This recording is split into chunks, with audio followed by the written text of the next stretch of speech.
Quarta-feira no Natal do Senhor, ano B. Eu sou o Padre Pedro Paulo e iniciamos agora mais um programa, a Bíblia no mundo de hoje. Hoje, dia 27, o calendário dos santos nos aponta a figura do evangelista São João. Este evangelho tão notório pela sua originalidade em relação aos três primeiros evangelhos ditos sinóticos, a saber, São Mateus, São Marcos e São Lucas. Um evangelho dito diferente, que causou dificuldades à igreja na sua primeira hora, visto que do seio da tradição joanina saíra de modo herético os gnósticos. Um nome em particular se destaca, Valentino, que se apresenta como autor de um evangelho gnóstico, que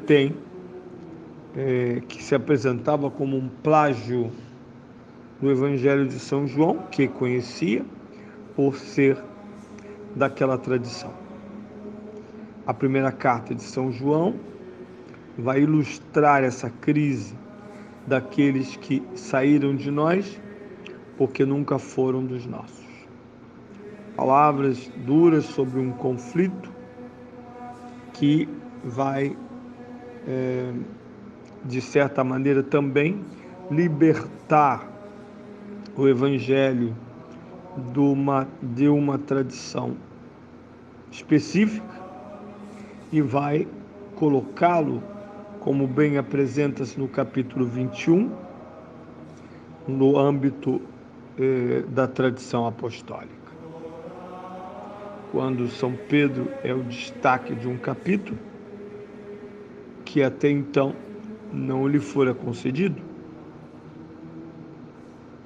é uma relação com os evangelhos sinóticos, que fala da tríplice negação de São Pedro, mas ao contrário da sua tríplice adesão. E constituído assim, pastor universal da Igreja. São João escreverá este texto fundado em dois princípios. O primeiro, a revelação do Antigo Testamento, de quem Jesus é novo e escatológico revelador. No Evangelho de São João, o Cristo é revelador e revelação. Isso significa que ele, de um lado, está intrinsecamente associado ao Deus de Abraão, Isaque e Jacó, daí uma presença muito original do Antigo Testamento, em particular dos profetas, e que marca algo contra o qual falou-se do Evangelho de São João, que ele não era um evangelho judaico. E isso porque a linguagem do Evangelho de São João funda-se na cultura na qual esse movimento nasce, desenvolve-se e cresce, se expande, o mundo helenista. Em particular, associa-se São João à cátedra de Éfeso, onde ele recebe um martírio, e cidade esta que também é notória por ter sido a última pátria da Virgem Maria, junto a São João, segundo o Evangelho do mesmo, porque ele foi entregue pelo próprio Filho à mãe do Filho. Celebramos, portanto, uma tradição espetacular, que se de um lado é verdadeiro evangelho, do outro é inovação.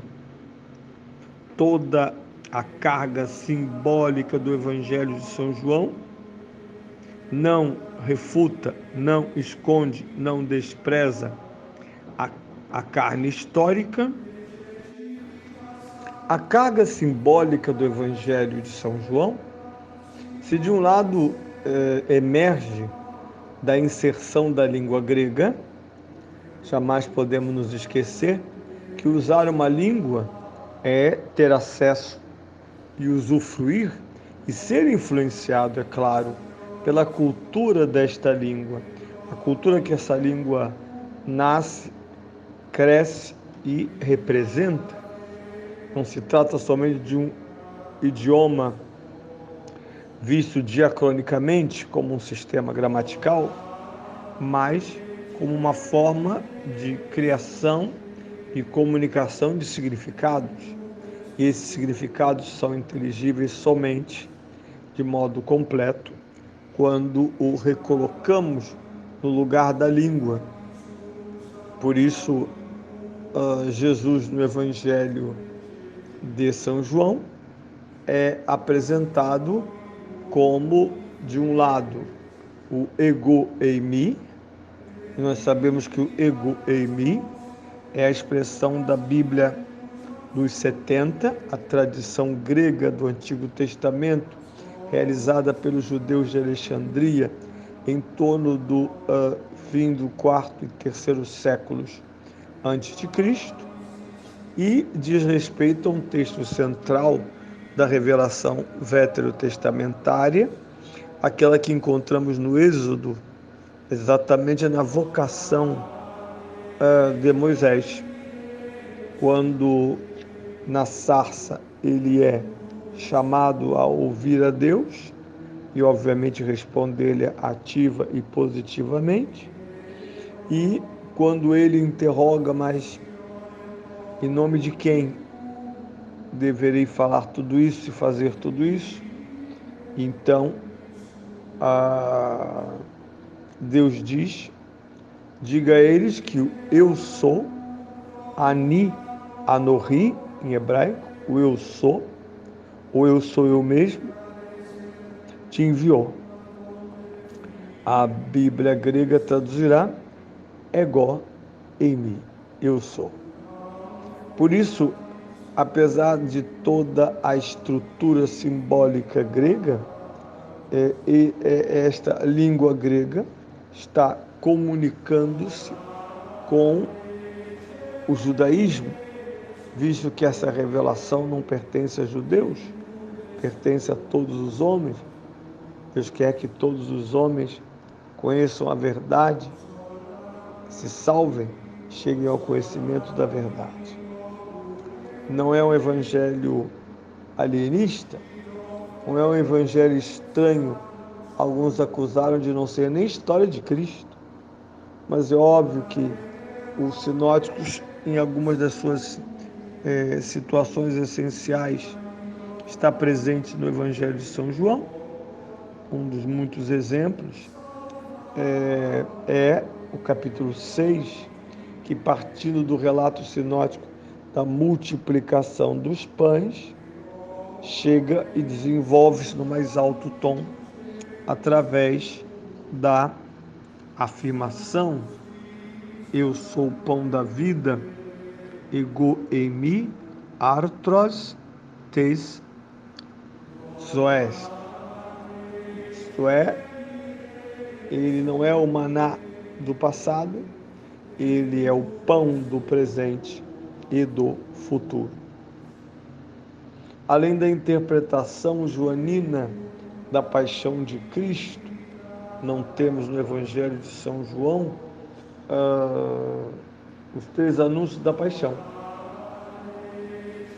Mas temos lá no capítulo 12, ao iniciar a segunda parte do livro, a tornar-se do livro dos sinais o livro da glória, nós temos o Cristo apresentando-se como semente que cai na terra e morre para dar frutos. E a gloriosa interpretação da morte de Cristo é: agora o Filho do Homem será glorificado.